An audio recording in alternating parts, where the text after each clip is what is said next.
Bonjour et bienvenue à tous. Que la paix et le salut soient sur vous tous.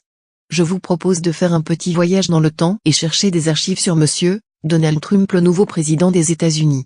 Nous allons prendre le vortex que j'ai nommé le pont d'Einstein-Rosen et découvrir le vrai visage de Monsieur Donald Trump. Merci d'avance d'attacher vos ceintures de sécurité s'il vous plaît. C'est parti vortex.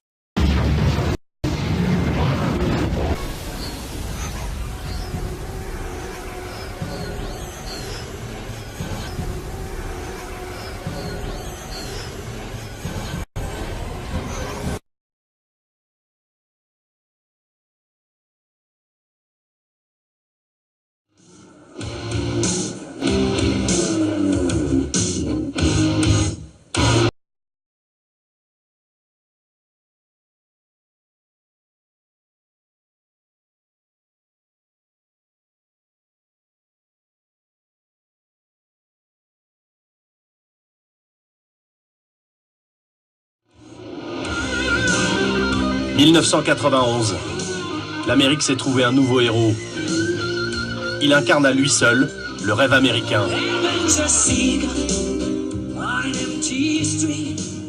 Pendant 3 ans, 2 documentaristes new-yorkais l'ont suivi et ont tiré le premier portrait du milliardaire. Tout Trump est déjà là.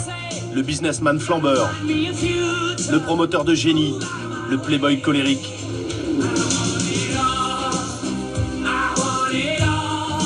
Voici les meilleurs moments d'un document qu'aucun Américain n'a vu à la télévision et que nous vous livrons brut.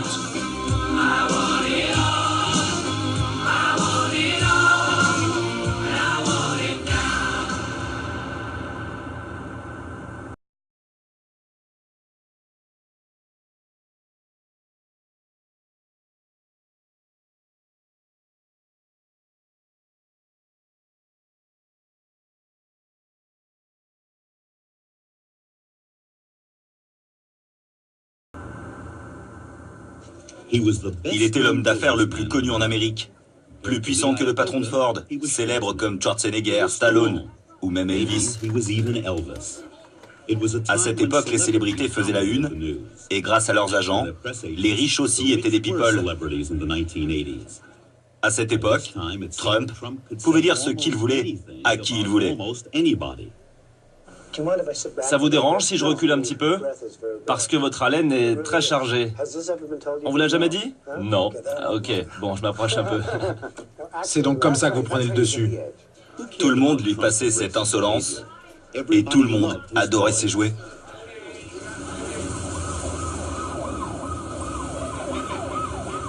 Le premier jouet dont parle le réalisateur, Trump l'a construit au cœur de Manhattan.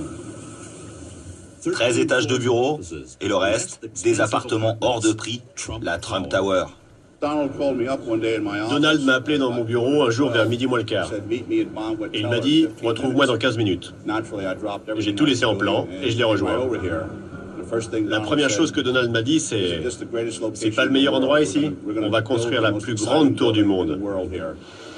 La construction de la Trump Tower a surtout été une leçon de business. Objectif, faire des économies. Premièrement, embaucher le démolisseur le moins cher possible, même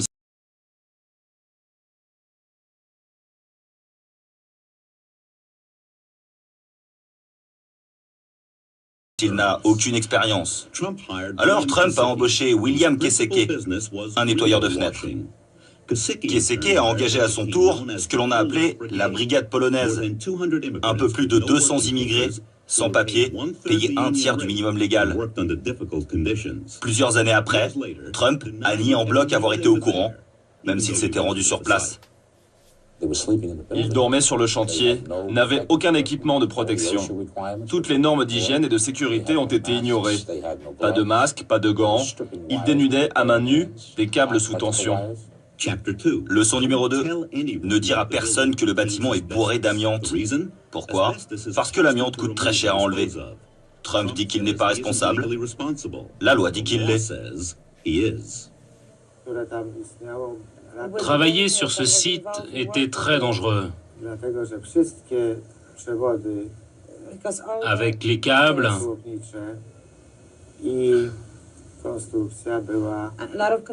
toutes ces constructions couvertes d'amiante. Troisième leçon. Pour les gravats, embaucher une entreprise qui ne laisse pas de traces derrière elle.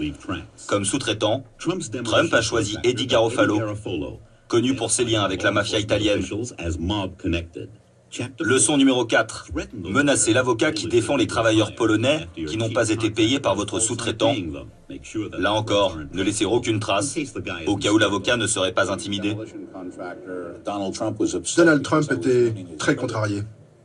Il estimait que je ruinais sa réputation avec ses poursuites. Il a même envisagé de me poursuivre personnellement et de me réclamer 100 millions de dollars pour l'avoir diffamé.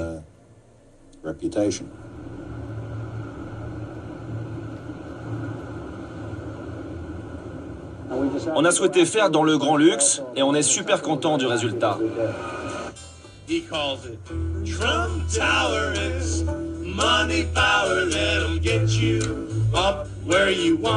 Que Donald Trump les harcèle de plusieurs manières.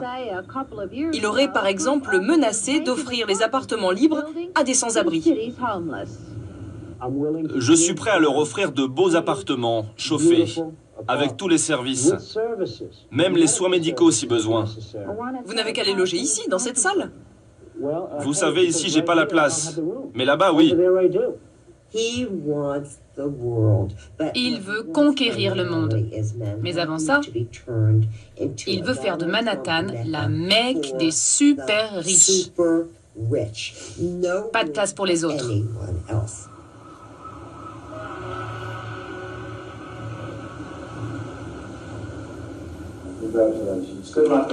Après les projets immobiliers pharaoniques, le film dépeint les frasques de la vie privée de Trump.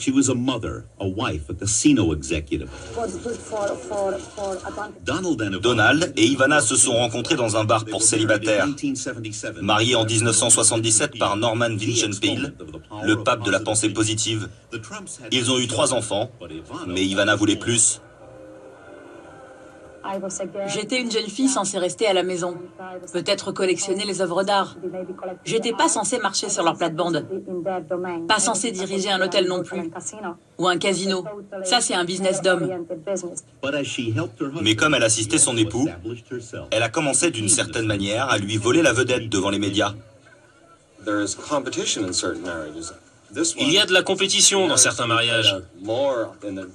Et comme pour eux, ça se jouait plus souvent dans les tabloïds qu'à la maison, en privé, il y avait une rivalité entre deux, pour être à la une. Mais derrière les sourires et les paillettes, leur mariage n'était plus aussi harmonieux qu'il le paraissait. Si vous êtes gentil avec lui, il est extraordinaire. Sinon, vous êtes mort.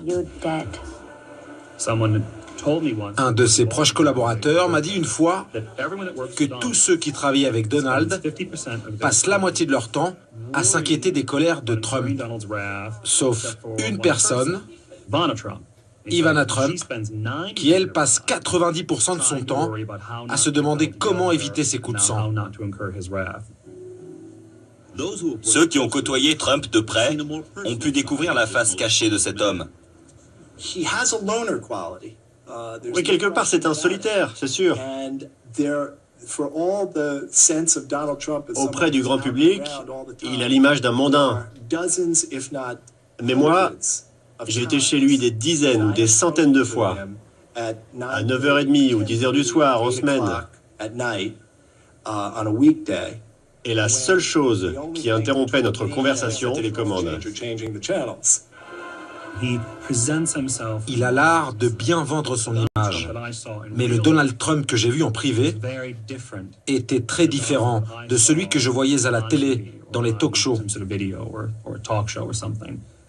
Ça m'a fasciné de voir le talent qu'il avait pour se mettre en scène.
Il veut conquérir le monde.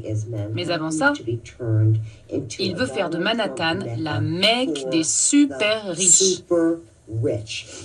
Pas de place pour les autres.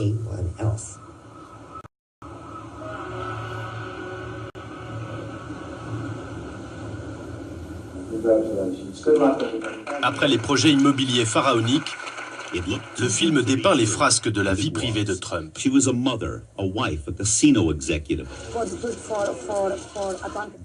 Donald et Ivana se sont rencontrés dans un bar pour célibataires. Mariés en 1977 par Norman Vincent Peale, le pape de la pensée positive. Ils ont eu 3 enfants, mais Ivana voulait plus. J'étais une jeune fille censée rester à la maison, peut-être collectionner les œuvres d'art. J'étais pas censée marcher sur leur plate-bande, pas censée diriger un hôtel non plus, ou un casino. Ça, c'est un business d'homme. Mais comme elle assistait son époux, elle a commencé d'une certaine manière à lui voler la vedette devant les médias. Il y a de la compétition dans certains mariages. Et comme pour eux, ça se jouait plus souvent dans les tabloïds qu'à la maison, en privé, il y avait une rivalité entre deux pour être à la une. Mais derrière les sourires et les paillettes, leur mariage n'était plus aussi harmonieux qu'il le paraissait. Si vous êtes gentil avec lui, il est extraordinaire. Sinon, vous êtes mort. Un de ses proches collaborateurs m'a dit une fois que tous ceux qui travaillent avec Donald passent la moitié de leur temps à s'inquiéter des colères de Trump.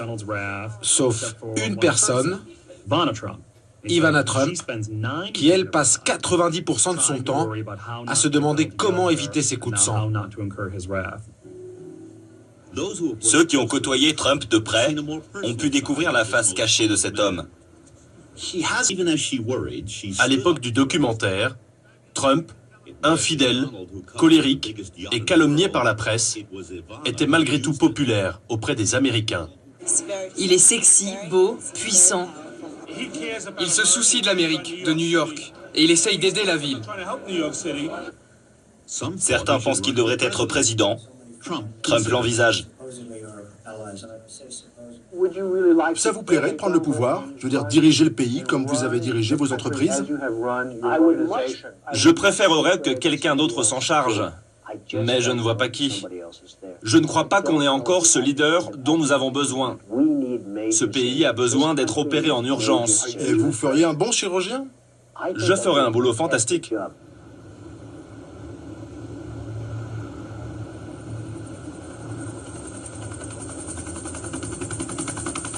Alors que Donald Trump est au sommet, le film révèle que son empire est fait de dettes.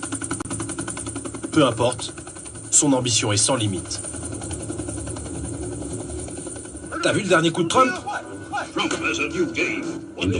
À la fin des années 80, les bons joueurs ne remboursent pas leurs dettes.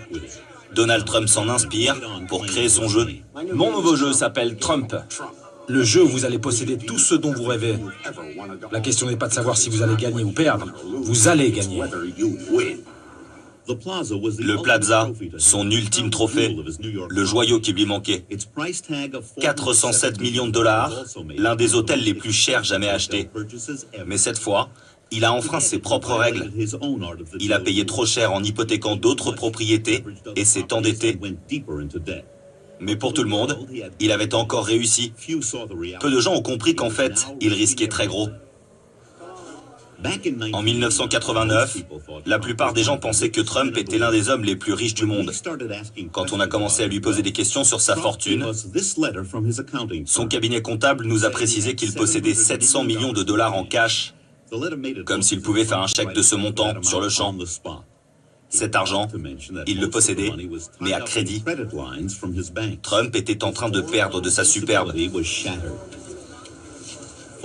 Depuis toujours, tous ceux qui ont des problèmes s'enfuient vers la Californie. C'est ce qu'il a fait. Un nouveau départ, un nouveau terrain de jeu et une nouvelle blonde. Il avait des vues sur un vieil hôtel où la ville prévoyait de construire un lycée. Trump trouvait ça idiot. Pour lui, la ville avait besoin de tout autre chose, le plus grand building du monde. Mais à Los Angeles, il s'est cassé les dents. Je ne vais pas vous raconter d'histoire, mais cet homme est presque en faillite à force d'acheter tout ce qui passe. Pourquoi est-ce qu'il vient nous embêter ici? Qu'il s'occupe de ses histoires à New York et nous laisse tranquilles.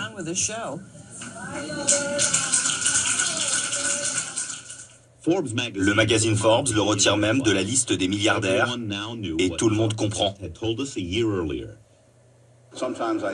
Je pense que quand Donald vous donne un chiffre, il vaut mieux le diviser par 2. Et encore par 4. Et là, vous êtes proche de la réalité. Fini les extravagances pour Donald Trump. Ce qui le fait alors tenir, c'est peut-être l'idée que ce passage à vide fait partie du jeu.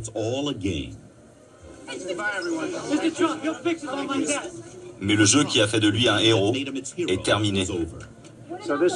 C'est un grand défi, c'est super, je suis très heureux. Mais maintenant, si vous alliez un peu filmer les autres, laissez un peu Trump tranquille.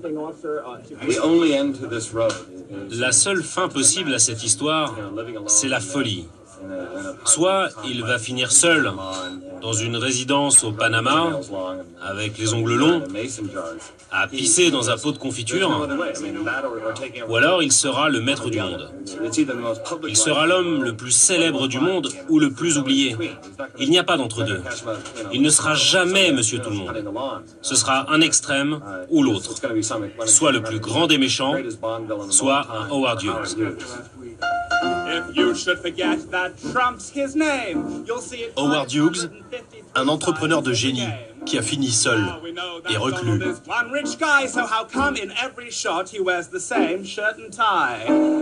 Donald Trump, lui, a de nouveau rebondi. Depuis ce documentaire, il a été organisateur de compétitions sportives, star d'une émission de télé-réalité et 45e président des États-Unis.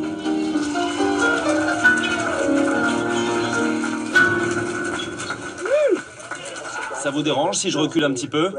Parce que votre haleine est très chargée. On vous l'a jamais dit? Non. Ah, ok, bon, je m'approche un peu. Ça vous dérange si je recule un petit peu? Parce que votre haleine est très chargée.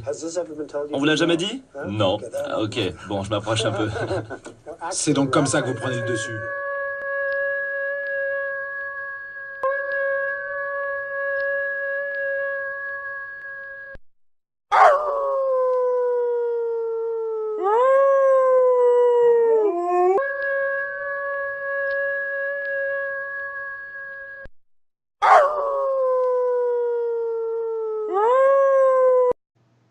Veuillez accrocher vos ceintures, nous allons traverser le vortex. Merci.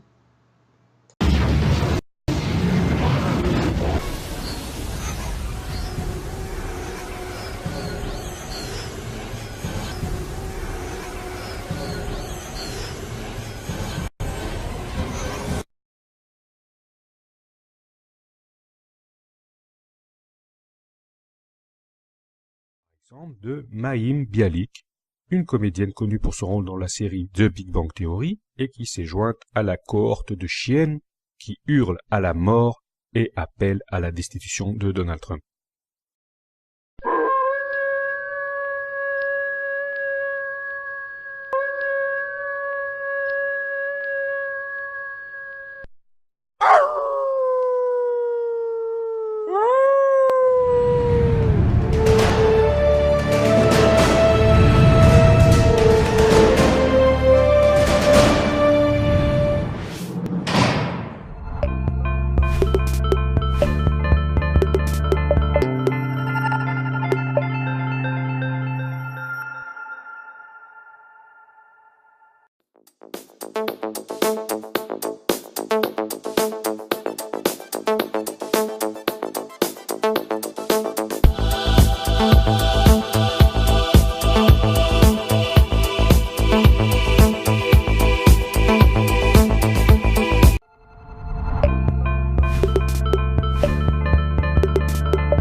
Bonjour et bienvenue à tous. Que la paix et le salut soient sur vous tous. Je vous propose de faire un petit voyage dans le temps et chercher des archives sur Monsieur Donald Trump, le nouveau président des États-Unis. Nous allons prendre le vortex que j'ai nommé le pont d'Einstein-Rosen et découvrir le vrai visage de Monsieur Donald Trump. Merci d'avance d'attacher vos ceintures de sécurité s'il vous plaît. C'est parti vortex.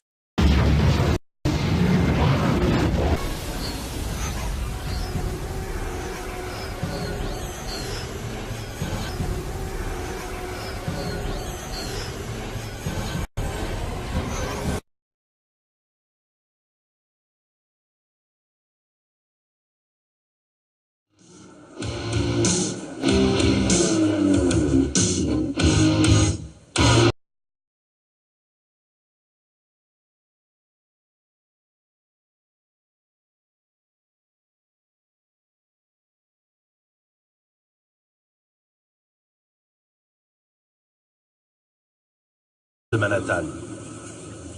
13 étages de bureaux et le reste, des appartements hors de prix, la Trump Tower. Donald m'a appelé dans mon bureau un jour vers midi moins le quart. Et il m'a dit, retrouve-moi dans 15 minutes. J'ai tout laissé en plan et je l'ai rejoint. La première chose que Donald m'a dit, c'est pas le meilleur endroit ici? On va construire la plus grande tour du monde. La construction de la Trump Tower a surtout été une leçon de business. Objectif, faire des économies. Premièrement, embaucher le démolisseur le moins cher possible, même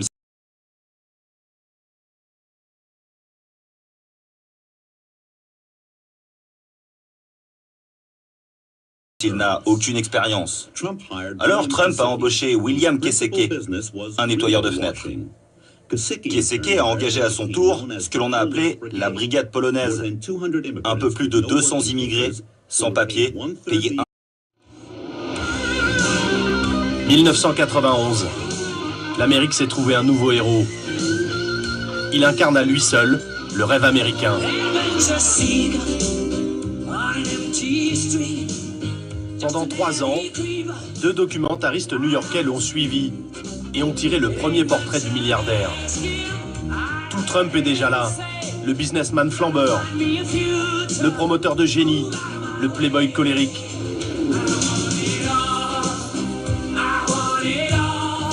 Voici les meilleurs moments d'un document qu'aucun Américain n'a vu à la télévision. et que nous vous livrons brut.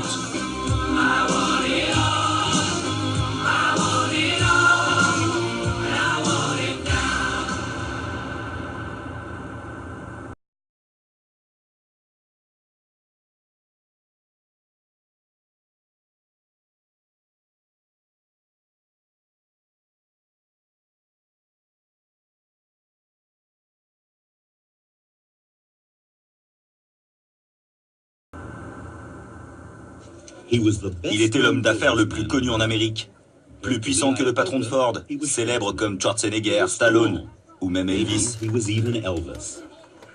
À cette époque, les célébrités faisaient la une, et grâce à leurs agents, les riches aussi étaient des people. À cette époque, Trump pouvait dire ce qu'il voulait, à qui il voulait. Ça vous dérange si je recule un petit peu? Parce que votre haleine est très chargée. On vous l'a jamais dit? Non. Ah, ok, bon, je m'approche un peu. C'est donc comme ça que vous prenez le dessus. Tout le monde lui passait cette insolence, et tout le monde adorait ses jouets.